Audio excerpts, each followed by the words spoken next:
The metal detector beeps as I walk through. The guard looks at me, really looks at me, taking in my worn coat, my weathered hands, my face that's seen 72 years of hard living. His eyes narrow with something I've grown used to seeing. Judgment. Ma'am, do you understand what your son is accused of? I meet his gaze without flinching. Yes, it's one of the worst cases we've had here. Something involving a child. The kind of thing that makes people, well, you understand. I do understand. I understand that the world has already decided who my son is. They've looked at the accusation and made up their minds. Guilty, monster, irredeemable. I know what he's accused of, I say quietly. I also know my son, and I know what it feels like to be judged for something you're not. Behind me, another visitor whispers to her companion. I don't catch all the words, but I hear enough. The disgust in her voice. I don't know if she means him or me for coming here. I've been making this trip every Wednesday for 8 months now. Every single week, I'm the only name on his visitor list. His wife filed for divorce the day after his arrest. Didn't even wait for a trial. Just decided that was it. His friends vanished like smoke. His brother won't answer my calls anymore. The world looked at the accusation and threw him away. But I know something they don't. I know what it's like to be thrown away. I've lived my whole life being dismissed, overlooked, judged by people who took one look at me and decided they knew everything about who I was. And my son, the one sitting in that cell right now waiting for me, he was one of the people who did that to me first. Funny how life works, isn't it? The son who spent his entire life being ashamed of me, who pushed me away, who built a whole existence pretending I didn't exist. Now I'm all he has. Every Wednesday, without fail. Let me tell you how we got here. I had David when I was 19 years old. His father left before the pregnancy test even dried. Just another young man who made promises he never meant to keep. I was working as a checkout girl at a small grocery store, making barely enough to eat, living in a tiny room above a laundromat where the machines shook my floor all through the night. You learn to sleep through a lot when you don't have choices. When David was born, I looked at his little face, so perfect and new, and I made him promises. Better promises than his father made me. I promised him I'd give him everything I didn't have. Education. Opportunities. A chance at something more than struggling just to survive. I had to drop out of the night classes I'd been taking. Couldn't afford childcare and tuition both, so I made my choice. I picked up extra shifts instead. My body aged fast from the kind of work poor people do. By 25, I looked 40. By 40, I looked 60. That's what happens when you spend your life lifting, carrying, cleaning, standing until your feet bleed. The struggle shows on your face, in your hands, in the way you move through the world. But David was so smart. Sharper than any kid I'd ever known. I couldn't help much with his homework once he got past elementary school. I'd only made it to 10th grade myself, but I could see that brightness in him, that potential. And I knew he got it from somewhere beyond anything I could give him with my limited education and tired hands. I worked every hour I could get. I cleaned houses on the weekends, scrubbing toilets and mopping floors for people who had the kinds of lives I only saw in magazines. I did alterations at night, sewing until my fingers were raw and bleeding, fixing other people's nice clothes while mine were falling apart. David would fall asleep to the sound of my sewing machine, that constant rhythm that meant his mother was trying, always trying. He got accepted into one of those special high schools for smart kids, a magnet school, they called it. I was so proud I cried for an hour when the letter came. But that's also when I started noticing the change in him. The way he'd tense up when I spoke in front of his new friends. How he'd ask me to drop him off 2 blocks away from school instead of right in front. The way he never, ever invited anyone over to our tiny apartment. I told myself it was just teenage stuff. All kids get embarrassed by their parents, right? But it was more than that. It was the way he looked at me. Like I was proof of everything he wanted to escape. Like my existence was something shameful. When he graduated and got that full scholarship to college, I cried again. Different tears this time. Happy and sad all mixed together. I'd done it. I'd gotten him there. But watching him at his graduation, seeing how he introduced me to his friends, so quick, so quiet, barely meeting my eyes, I knew. He was ashamed of me. I'd saved for months to buy a decent dress for his graduation. Something that wouldn't embarrass him. But when I showed up, I saw the other parents in their expensive clothes, heard their educated voices, watched their easy confidence, and I saw David's face when he looked at me. That flicker of something. Disappointment, maybe. Or shame. "This is my mom," he'd say to people, and then he'd change the subject fast. No stories about me. No pride in his voice. Just an obligation he had to fulfill before moving on to more interesting topics. He got a good job right out of college. Some big company with a fancy title I didn't fully understand. He moved into a nice apartment in a part of the city I'd never been to. Started dating a woman named Carolyn. Beautiful, educated, from money. Everything I wasn't. Everything he wanted his life to be. I'd call him once a week. He'd answer maybe once a month. When he did pick up, the conversations were so short. "How's work, honey?" "Fine, Mom." "Are you eating enough?" "Yes, Mom, I miss you." Silence. Then, "I have to go." He got engaged. I found out from social media. Saw the announcement with the ring and the smiling photo before he ever told me himself. When I called to congratulate him, he sounded annoyed that I'd seen it. "We were planning to tell you," he said, but his tone told me different. The wedding invitation came late. So late I wondered if maybe it got lost in the mail, but probably I knew the truth.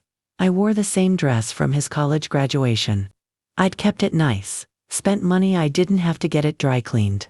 Caroline's family was there, all these doctors and lawyers and people who spoke in ways I couldn't follow. They'd laugh at jokes I didn't understand, use words I'd never heard.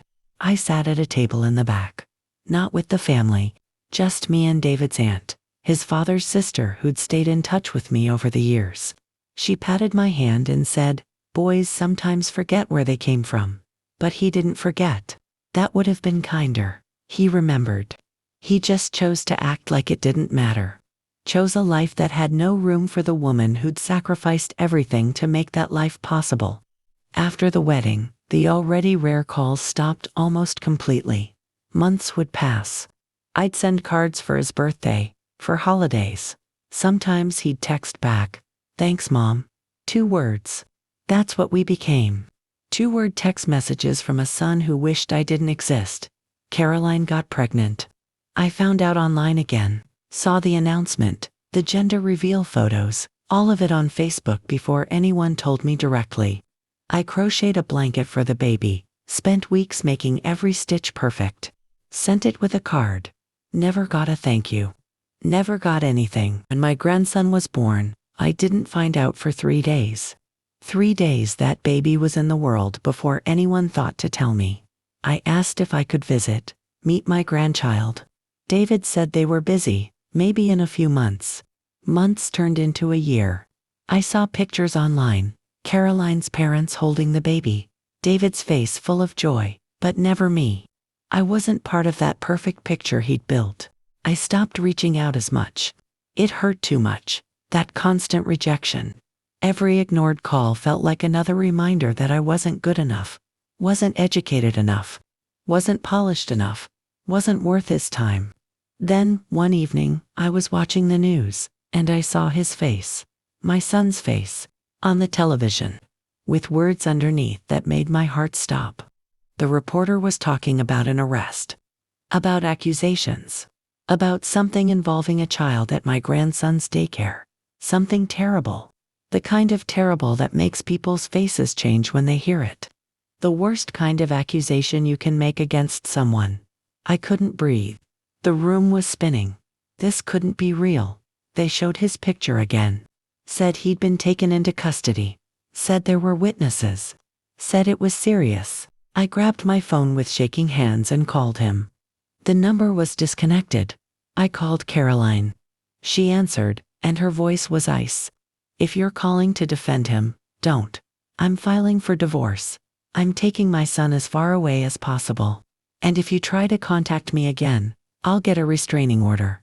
The line went dead. I sat there in my small apartment, the same one I'd been in for years, and stared at the wall.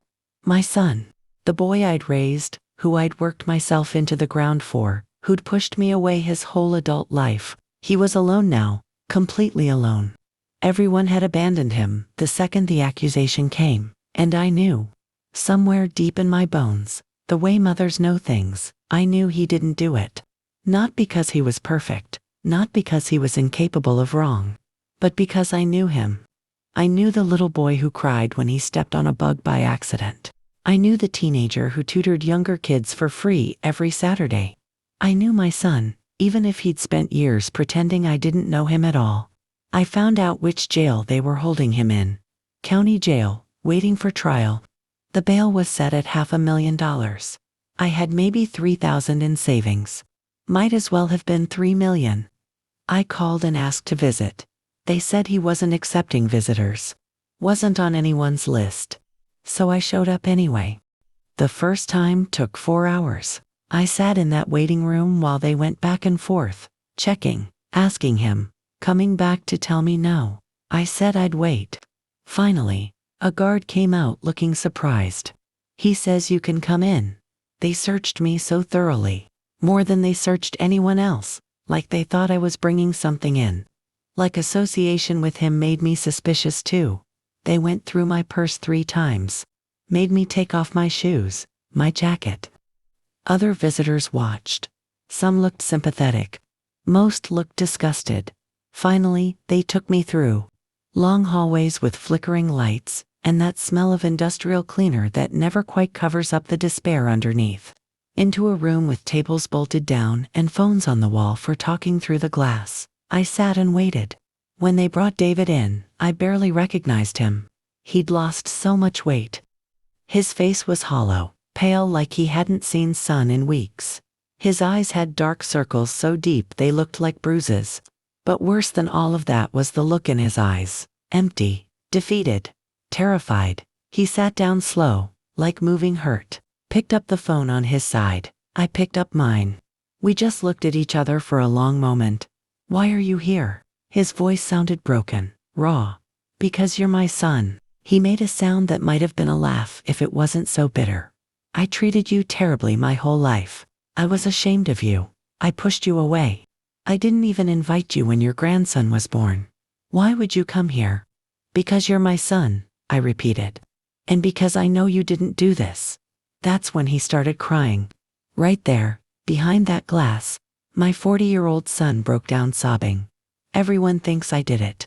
Caroline thinks I'm guilty. My own wife looked at me like I was some kind of monster. My brother won't even talk to me. I don't think you did it, I said firmly. I know you didn't, Mom. He shook his head, tears streaming down his face. They have a witness. The girl's mother says she saw things. The evidence looks really bad. My lawyer says I might be in here for 20 years. 20 years, Mom, and I didn't do anything. I swear to you, I didn't do anything. Then we fight, I said. You fight in there, and I'll fight out here. Why? It came out as barely a whisper. After everything I did to you, after all the years I treated you like you weren't worth my time, why would you help me? I looked at my son, this man who'd spent decades running from me, who'd been embarrassed by my existence, who'd built a whole life around pretending his mother didn't exist. And I told him the truth. Because that's what mothers do. We show up. Even when it's hard. Especially when no one else does. I went back every Wednesday after that. Every single week for a year. It didn't matter that I had to take the bus for 90 minutes each way. Didn't matter that I had to rearrange my work schedule and lose hours I couldn't afford. Didn't matter that people stared at me in that waiting room. That I heard whispers. That other visitors would move away like association with him was contagious. I showed up. Those first visits, David could barely talk. He'd just sit there holding the phone, looking at me like he was trying to figure out if I was real. Sometimes he'd cry. Sometimes he'd just stare. But I kept coming back. Slowly, he started opening up. He told me what it was like inside. The fear that never went away. The isolation. The way other inmates treated him when they learned what he was accused of. People accused of things involving children, they're treated the worst in there.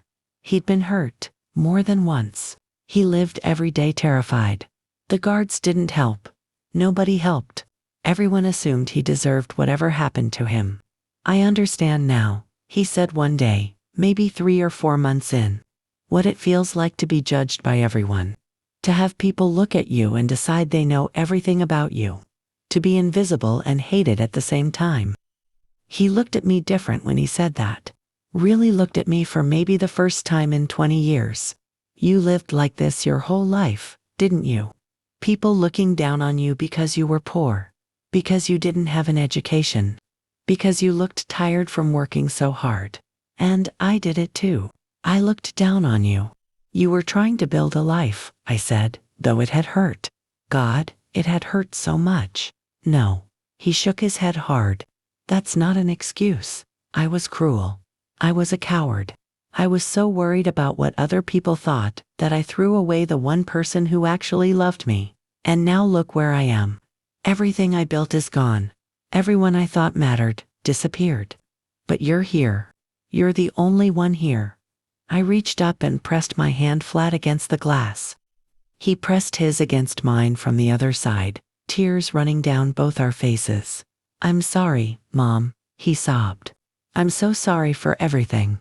For being ashamed, for pushing you away, for wasting all those years. I know, baby, I know you are. His public defender was overworked. She had too many cases, not enough time. She tried her best, but she didn't have the resources David needed. So I started trying to help however I could. I didn't know much about legal stuff, but I could read. I spent hours at the library using their computers, searching through everything I could find about the case, about the people involved. I found something 6 months in. The mother who'd made the accusation, Rachel Martinez, she'd done something similar before. 2 years earlier, she'd accused another parent of something inappropriate. Those charges got dropped because there wasn't evidence, but it was there in the public records. I brought it to David's lawyer. She looked tired and skeptical, but she said she'd look into it. 3 weeks later, she came back with more information. Rachel was in a custody battle with her ex-husband, nasty one, from what the court documents showed. The ex had filed papers saying Rachel had a pattern of making false accusations against men. Against him, against her own father, against a teacher at their daughter's previous school. The lawyers started pulling at that thread. And slowly, piece by piece, the whole story started falling apart. Rachel had needed something big for her custody case. Something that would make the judge give her full custody and let her move out of state with her daughter. She'd picked David because he was new at the daycare, didn't know the other parents well yet, and he looked successful enough that accusing him would get attention. The investigation showed she'd coached her daughter. The psychologist who evaluated the little girl figured it out eventually. When they interviewed the child without the mother present, away from that pressure, the story changed. The little girl got confused, contradicted herself. Finally said her mommy told her what to say. More evidence came out. Security footage from the daycare that Rachel claimed showed David alone with her daughter actually showed other adults present the entire time. The witnesses who'd supported Rachel's story were her friends. And under questioning, they admitted they hadn't actually seen anything. They just believed Rachel when she told them. It took a year, a full year of David sitting in that cell, of me taking that bus every Wednesday, of slowly, painfully proving that the accusation was false. But finally, the prosecutor dropped all the charges. The day David was released, I was there before sunrise. I stood outside those gates watching the sky get light, waiting. Other families showed up too. Happy reunions happening all around me. But most of them looked right through me. The mother of the accused, the woman who'd defended someone charged with something unforgivable. They didn't know he was innocent. That news hadn't spread yet. To them, I was still tainted. Then the gates opened and David walked out. He looked so broken. Thin, pale, older than his 41 years. He had a small bag with his belongings. When he saw me standing there, he stopped walking. His eyes filled with tears. And then my son, My grown son, who'd been ashamed of me his entire adult life, ran to me and collapsed in my arms, sobbing, "I'm sorry, Mom. I'm so sorry, for everything, for being ashamed, for pushing you away, for wasting so many years. I'm sorry." I held him while he cried.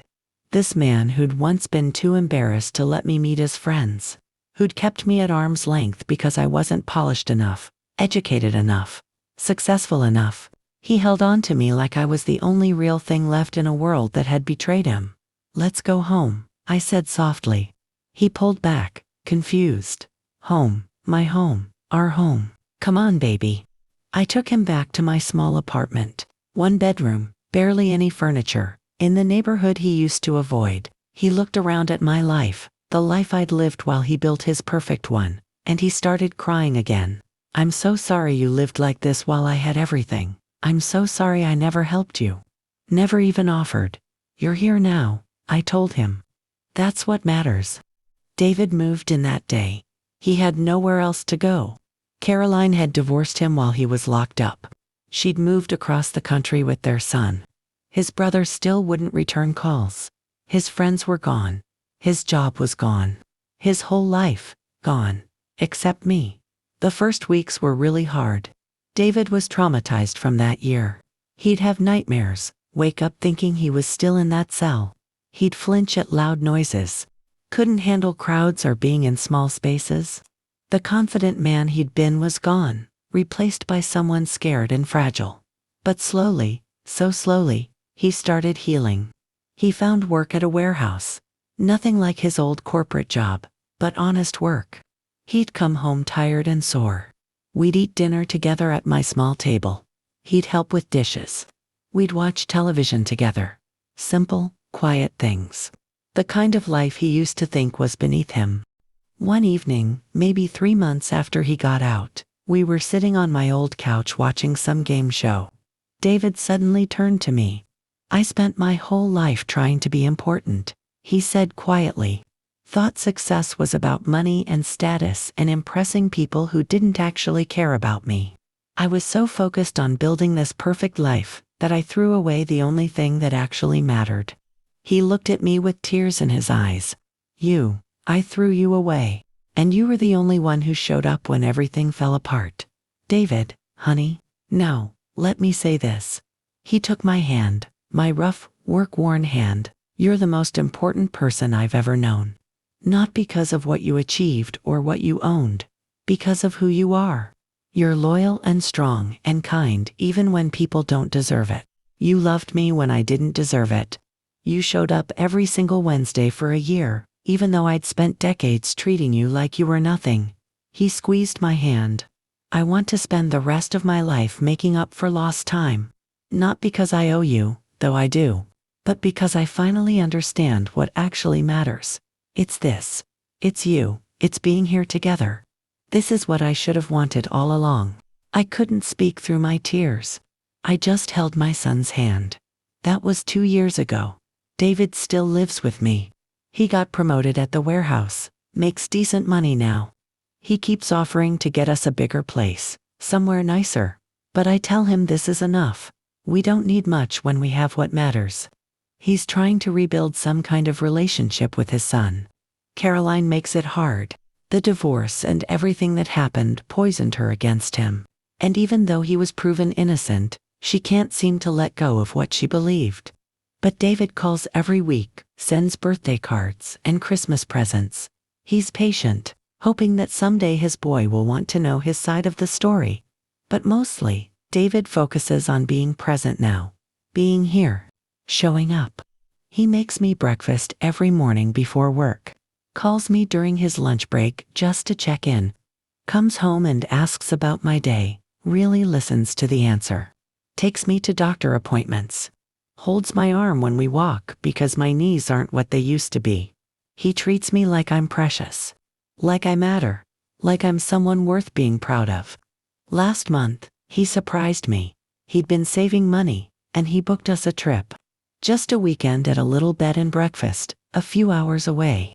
Nothing fancy, but to me it was everything.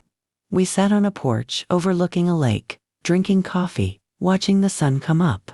Thank you for not giving up on me, David said quietly.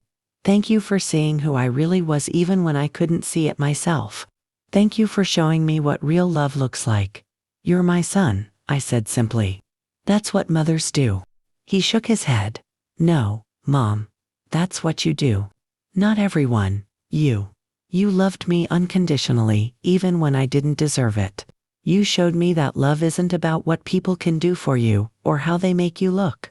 It's about showing up, being there, staying. He put his arm around my shoulders and we watched the sunrise together. My son was ashamed of me his whole life. He pushed me away, pretended I didn't exist, built a life that excluded me completely. And when that life fell apart, when everyone else abandoned him, I was the only one who showed up. But here's what I learned through all of it. Shame is its own kind of prison. David was locked up long before he ever went to jail. He was trapped by fear of judgment, by desperate need for approval, by believing that worth comes from status instead of character. The real jail, the one with bars and guards, that broke those chains. It forced him to see what actually mattered. It stripped away everything fake and left only what was real. And what was real was me. Still there, still loving him, still showing up.